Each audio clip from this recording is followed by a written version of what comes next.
So Fatima, I've got a few questions here that I'd like to ask you in order to start this conversation. But I want people to understand that the conversation is not just between you and I, because I'd like people to really dialogue with you as much as possible through the chats, or if they want to say something to you directly, I'd like them to really, make that request to do that. So it's a conversation that is being had. It's not by all, it's not just between you and I, or between you, myself, and David.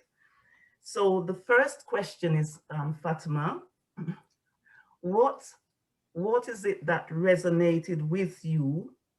What resonated with you from what you see here? What resonated with you from what you see here now? I've got some more questions, but perhaps you might like to think about it and respond. I just want to see if I'm not muted. You're not muted. Yes, I can hear you yes. clearly. Thank you.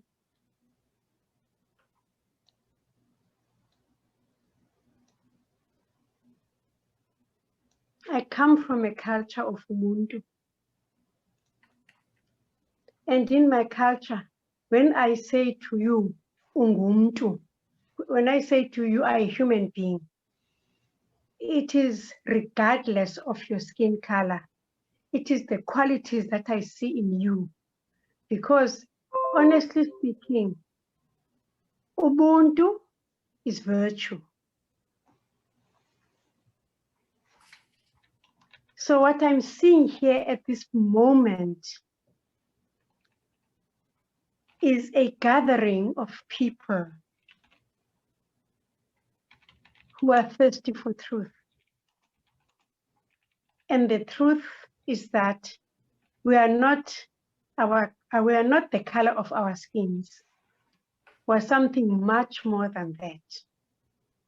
If we were the color of our skins, we would be limited. So right now I'm in a company where, in the company of people I feel who think like me. Abantu, human beings. Yes. And Ubuntu is very much about those qualities and virtues that we have deep inside of us, that when we use those qualities and virtues, there is togetherness, there is oneness, isn't it? Which is really what this project is about. It's about oneness. It's about reaching that understanding that we are beyond our physical makeup. We are beyond the skin, our skin color. We are even beyond the blood that runs through our veins. It is something greater than that, that causes the blood to run through our veins, that makes us Ubuntu. Abantu. That makes us? Makes us Abantu, human. Human. Yes. So there's a lot for us to learn at this side of the ocean from, people like you, because yes, you are bringing something up to us that's very new and something that we can relate to in terms of understanding the true nature of our non-physical self. So thank you very much. Yes, thank you. Thank you. There's a question in the chat. I don't know if there's you're a question in the chat. Okay. Shall I read it out? Yes, Can you please. see it? Thank you. Okay, that would be very helpful. The question says, can Fatima talk about the transformation that takes place in the heart when you forgive someone who has wronged you? Does forgiveness set you free? It's from Philippa. Wow. A nice question. I'm laughing because one of the lessons that Tatu Mandela, Nelson Mandela taught us, first lesson he taught us was about forgiveness. And the first thing he said to us is that if you go around carrying something negative that someone has done to you, you are in prison. even though he was in prison for 27 years, he was not imprisoned because he came to understand the people who had locked him up. And by understanding them, that set him free. So from my personal perspective, if someone I love, and I'll talk about people who are close to me, my family, my children, if they do something wrong, because I have that love for them, I am able to forgive easily. Yes, yes. And Fatima, did you want to say something else? Yes. Go on. So it's something that I was learning as a child growing up. When you have, we have those fights as children in the family. This one always irritates me. And you go and tell mom, this one is always on my case. And mom, just the same smile that you have on your face now, that's my mom's smile. And then my mom would say, man, accommodate that person. Ah. So in my language, in isiXhosa, she would say to me, mbonele. In other words, see inside the selfishness or whatever, that negativity, okay? See inside that negativity and you will be free. Wonderful, wonderful. And something you said just a few moments ago, you talked about the prison that we put ourselves in. And Yes. it reminds me that when we do that, we're holding ourselves to ransom, but we're not just holding ourselves to ransom, we're holding the other person to ransom. So we're both kind of tied up, constricted, Yes. and not free. So it's beautiful, absolutely beautiful. And there's somebody, there's a message that there's something on the chat says that Nelson Mandela also said, if we learn to love, if we learn to hate, we can learn to love. But my question is, love is Ubuntu. And correct me if I'm pronouncing it wrong, please. Love is Ubuntu. Is it something we learn, Fatima, or is it something that we have inside of us?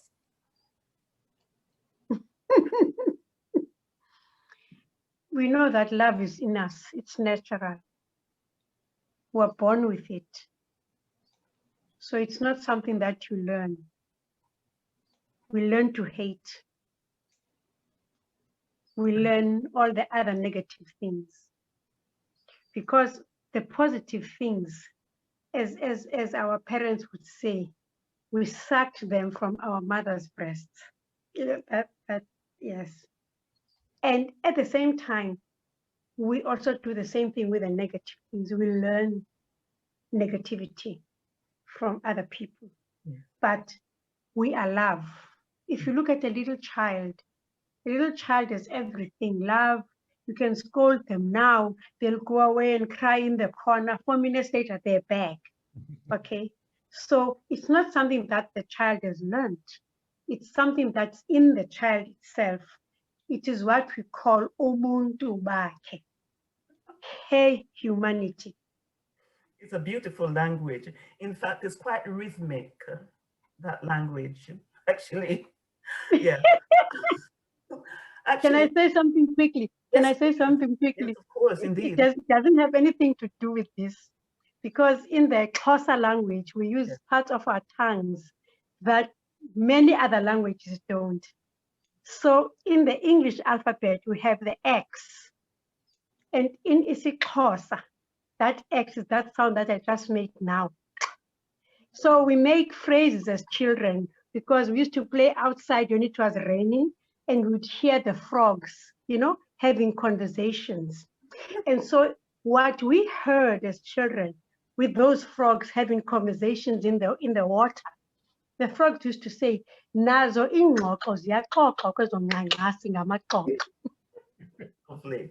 So even the frogs have meetings in the swamps. And then you take the Q in the English alphabet. That's a Lovely. click. Lovely. So we made up a phrase also that goes like this: "Iqaqa liziqeqaqeqa kuqaqaqa, liqhau kuqhoqhoqo," which simply means that the skunk wriggles in the ground and cuts its throat. That's another story, isn't it? Let's That's leave it another there. beautiful story. Actually, Fatima, I think you should save some of those stories because we're going to have you back, right? Oh my goodness. Actually, I am talking to you and I think other questions are coming through and I'm not paying attention to them. So whoever can read a question for Fatima, I'm very happy for you to do that so that we can... I've got a couple of questions. Yes, thank you, Ella. Nina. They came from earlier on. Yes. In the first video session and then the okay, no problem. second video session.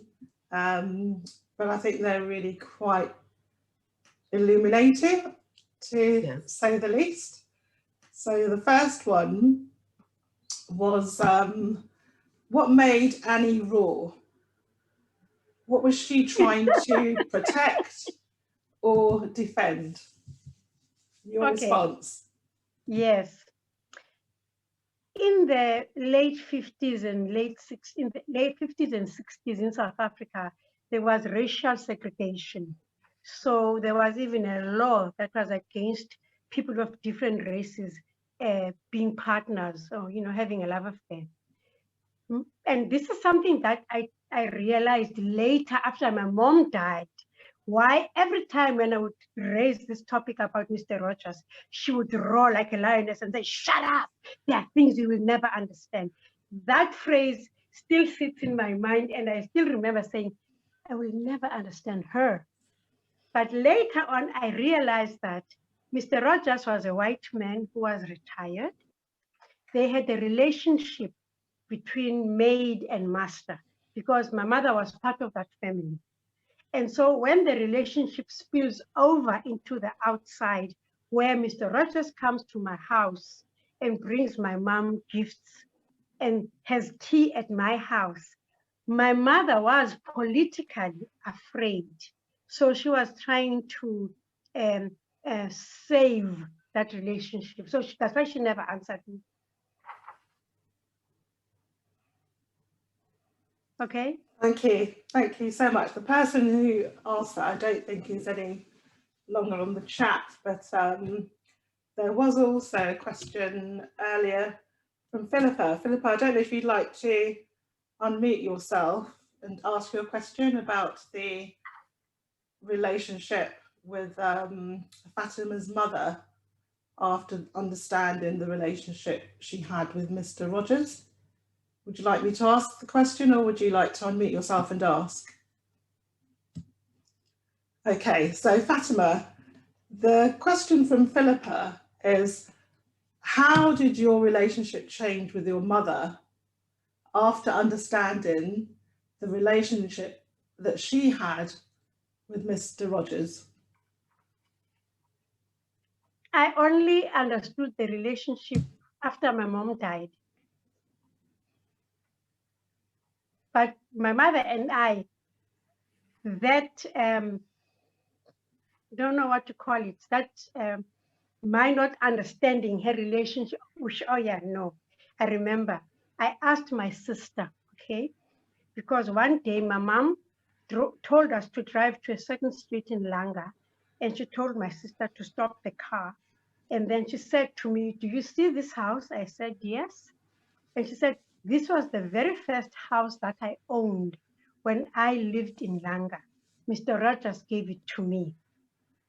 And I was like, so what? He works for the city of Cape Town, so he can get you a house anytime when you want it. So when I spoke to my sister about this, she said to me, "But Fatima, you have to understand, all the other people in this community struggled to get a house, but Mr. Rogers chose to give her a house without her having to wait in lines or queues to get the house." I still did not understand the importance of that.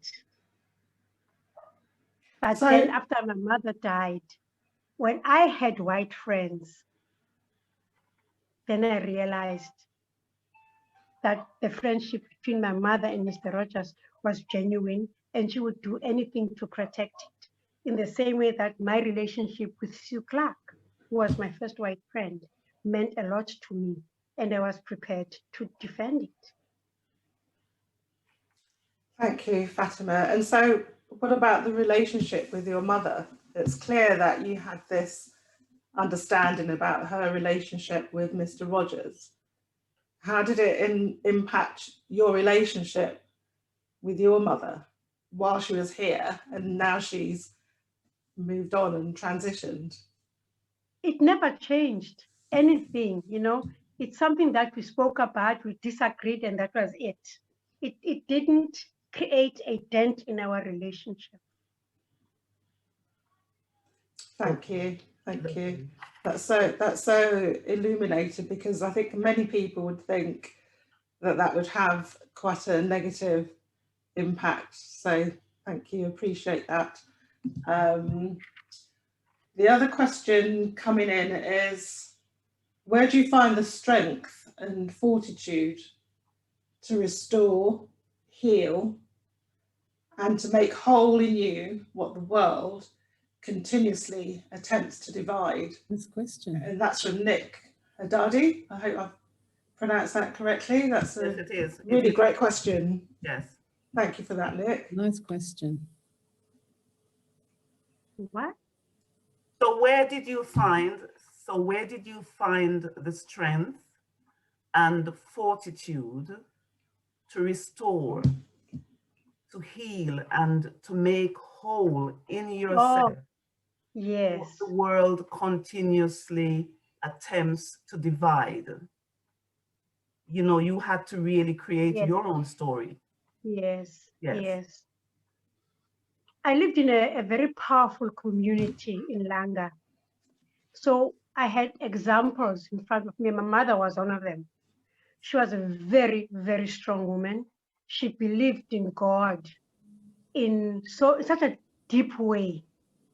And I learned a lot of things from my mother, a lot. But then again, within the community, there was a specific a lady or woman or mother who was in, I don't want to say she was in politics, but she was also fighting for the rights of people. And she was just an ordinary mother, very, very ordinary.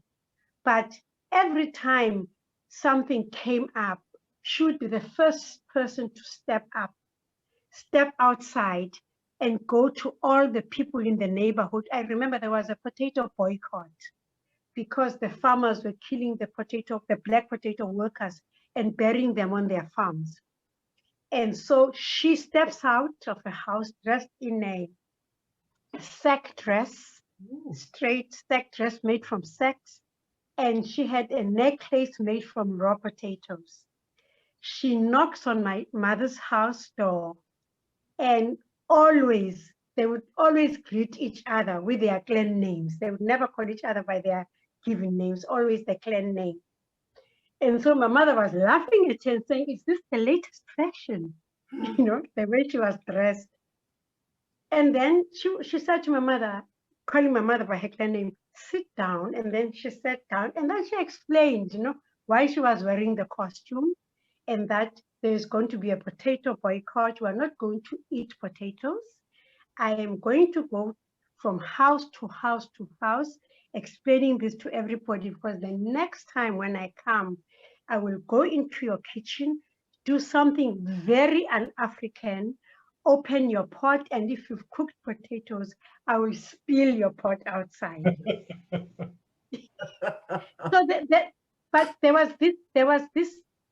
were fighting for something, but at the same time, there was so much respect they were giving to one another, you know, when they went from door to door explaining. So we were learning also from these elders in our community. And so you felt that you couldn't give up. I mean, I watched the children in 1976. They didn't give up. So you're always bombarded by these energies from outside, which also bring out your power, your powerfulness. And so for me, if I'm hit by the system, I will brush myself, get up, and go and do something else. And what really, really helped me was the ability to be able to write plays about these things and put them on stage. Yes, That yes, helped me a lot. yes. So Fatima, there are lots of comments and questions, and one of them, it's really just a statement, and I think you need to hear this. We had the privilege of having Fatima in our group. Forgiveness stops the negative karmic cycles. And one and if you want to comment on that, it would be good. But there is one other question where someone asked, how did, you know, all that unfolding of understanding your mother, how did that change your relationship with her? I beg your pardon? With your mom, how did that change your relationship with her? For example, I remembered when my relationship with my mother changed in an amazing way. I found out something about her that I felt so admirable about, and it was like I was in awe, and it just left me stunned for a long time that I did not know her. I didn't know. So how did that change your relationship with mom? What I learned from those clashes with her was that my mother, if my mother was your friend, she was your friend for life. Yes. Disregardless. Absolutely. Okay. Exactly. She was your friend for life. Yes. Yes. But also, you know, my father died when I was 7 years old. Mm. And I've watched my mother bringing us up alone. And we've never gone to bed without food in our mouths. We always had clothes, even if they were not expensive. We went to school. You know, my mother did everything to make sure that we never felt that we did not have a father. And it only takes a very powerful woman. And I'm not saying other women are not powerful, but I feel our mothers, you know, are the powers, you know, the backbones of our society. Because most mothers live long after their husbands are gone, and their job is always to keep the family together. And I've seen my mother going to see my brother in prison on a Sunday when there was no transport to get there. And I remember my sister saying, but why are you wasting your time? This guy doesn't listen to you. It's a Sunday, there's no transport. My mother just hummed that little hymn that she always hummed, you know, under her breath. And she put her hands on her back and she walked out of that house, went to the bus stop, because that day she was determined to go and see her son in prison. So I had a very powerful mother as an example in my life. So those little clashes between us were treated like childlike, you know, things that she would, you know, roar at me. I would shut up, and that's the end of the scene. Let's go to scene 2. It wasn't something that lingered and spoiled our relationship. Yes, yes, thank you, thank you. The second story was, I think a lot of us found it really difficult. And there is one question here, which is saying, how did you feel about the fact that the policeman who killed the boy, a young boy, was black? How did you feel about that? So, you know, we deal with it at different levels depending on how we can, really, isn't it? How did you feel about the fact that the policeman was black? I lost hope in mankind. Totally. I lost hope in mankind. But later on, when I stepped out of my box, he was a black policeman working for a white system, really.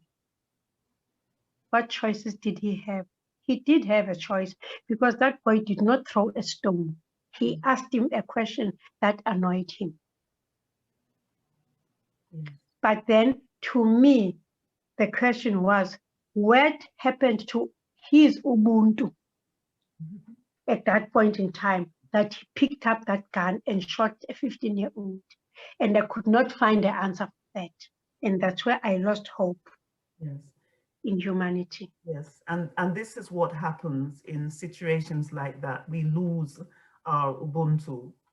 You know, I Yes. think I heard you sharing in the recording that some of us, we eat our Ubuntu.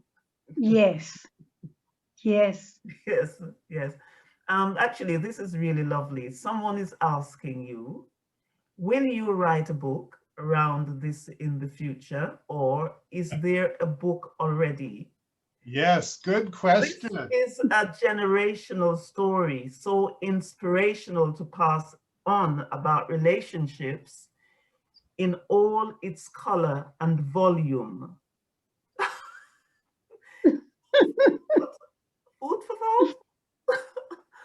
I think what I'd like to do now is I'd like to really open up for David to come in and, you know, you may want to interject here, David, and say something. Yeah. Well, I'm waiting to hear Fatima tell us about the book. When is the book coming? When is the When is book? coming? I wrote a play called Glass House about the 1976 students' revolution. And in the play, it's the daughter of the maid and the daughter of the master who are friends because they grew up together with the mother, the black girl's mother, bringing her to work most of the times, and the kids getting to know one another. And in my story, the white father is killed by black people in the township. And then the two young people have to deal with that. Because there was a story where a white pharmacist who worked in the government clinic in one of the black townships in Guguletu, when the student uprising started in 1976 in August, and they were told to go home. So as he was driving out of Langa, he was stoned to death in his car. And that's where the idea came from. Where now it's the white girl who kicks the black girl out of her home, demolishing, destroying that friendship that was built over the years. And it's the black girl having to carry the guilt of her people.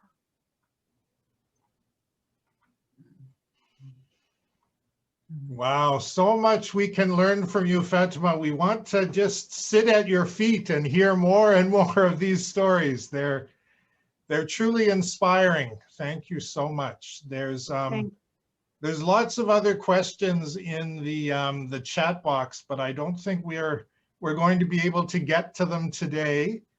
Okay. We did want to just ask people before they leave to try to take all of this in, to think about what Fatima has shared from her stories, and what you've heard from other people in the questions they ask, in the reflections they've had, in the comments that people have made throughout. Just to think about what wisdom are you taking forward for healing as a result of this 2 or 3 hours we spent together.